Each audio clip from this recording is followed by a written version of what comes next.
Hi, this is Tapcat, and welcome to Ruined King, a League of Legends story. So, normally, even though a first impressions video would be something like the first half hour or maybe hour of gameplay, in this particular case, that would end up being really story heavy, but it's the combat that I at least found most interesting and what I'd like to highlight. So, I want to make really clear this is not a review, this is not even going to be a typical first impressions video. I really just wanted to take a few minutes to show you the basics of combat in this game so you can decide for yourself whether you think it's interesting and whether this game might be something that you would be interested in giving a try. The combat is turn-based, but it works a little differently than what you might be used to.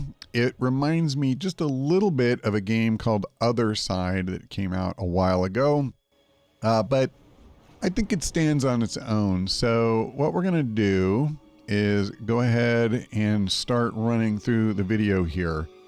One thing that's nice is that they do a pretty good job of showing you the basics just through the little pop-ups that appear on the screen. This is one of the very first fights, if not the first fight in the game.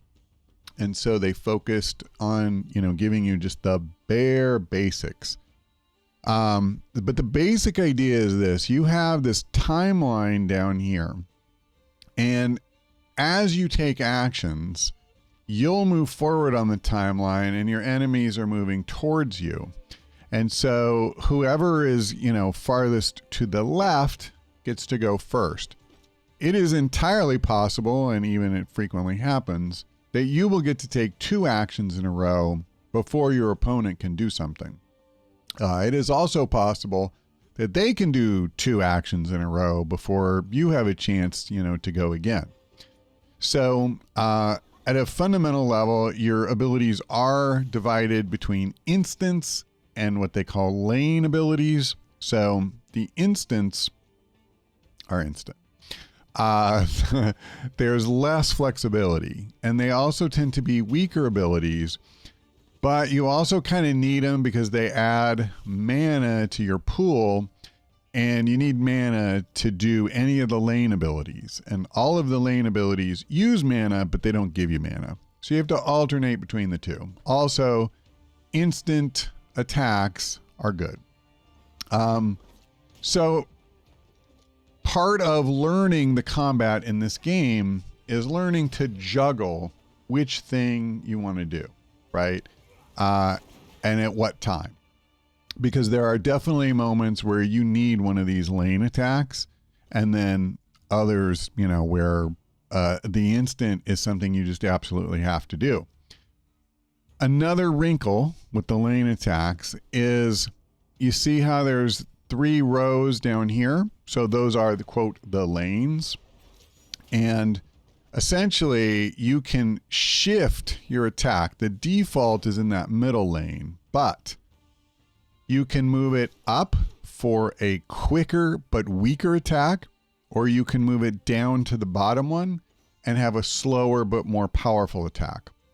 So that's another thing that's kind of cool is, again, it just gives you some choices. It gives you some flexibility in how you want to handle that.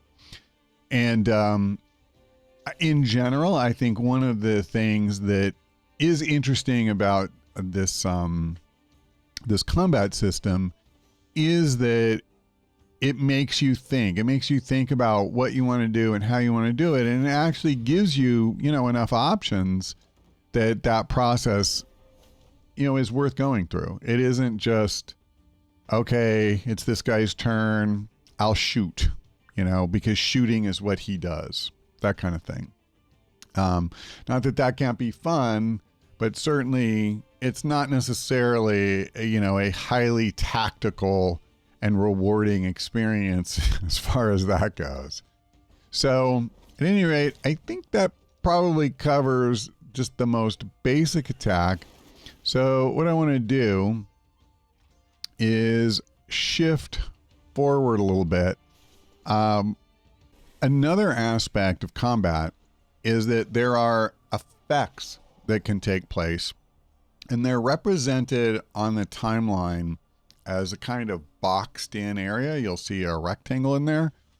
Some of these effects can be positive and some of them can be negative. So for example, sometimes there's poison. And what you need to do is make sure that as you're picking what action you're going to take, your character's portrait does not end up inside that box, the red box, if it's a negative effect. On the other hand, if it's a green box for a positive effect like healing, then you want to try to manipulate the timing so that you do end up in there, right? It doesn't matter, at least in the ones that I've played so far, which lane you're in. It just matters on where you fall in the timeline.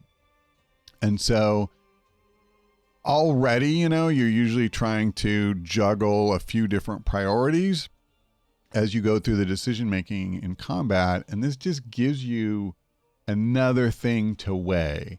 I will say, by the way, the poison in particular is something you really do want to avoid. It's not great getting hit by it once, but I'll tell you, if you get, every time you absorb poison, what it does is it stacks so that each time your turn comes up, you'll take a multiple of whatever that poison damage is, and it can be quite punishing. So the last thing I wanted to do is just give you a quick peek at what combat looks like as you start adding more characters. Now in this case, we have kind of the main character, and then she has two sidekicks, that are helping her. Their abilities are much more limited.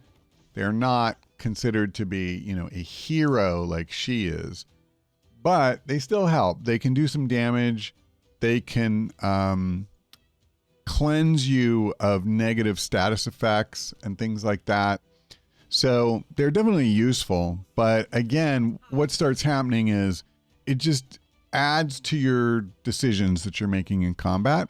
Now, I haven't played that deep into the game yet, but I'm reasonably confident that as you keep going, you'll actually reach a point where you have multiple heroes in the group at the same time, rather than in this case, like a hero and then two clearly lesser characters.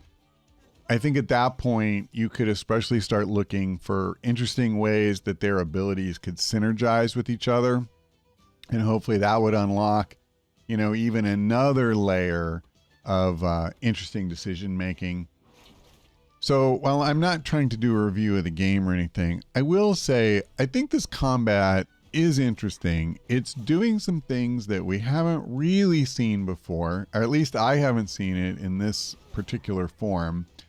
And there is room for a fair amount of depth here. And so I wanted to go ahead and present this. And, if you're interested, if you think this looks cool, then I would say, check it out. This game is available on pretty much every major platform. You can get it on PlayStation, Xbox. It's on multiple not platforms, but multiple sites on PC, Steam, GOG, and Epic. And so, it's definitely available. If you're interested in seeing what the collector's edition looks like, I just uploaded a video a couple of days ago, so you can click on the link for that. Otherwise, that's going to do it for now. Thanks for watching. I hope we see you next time.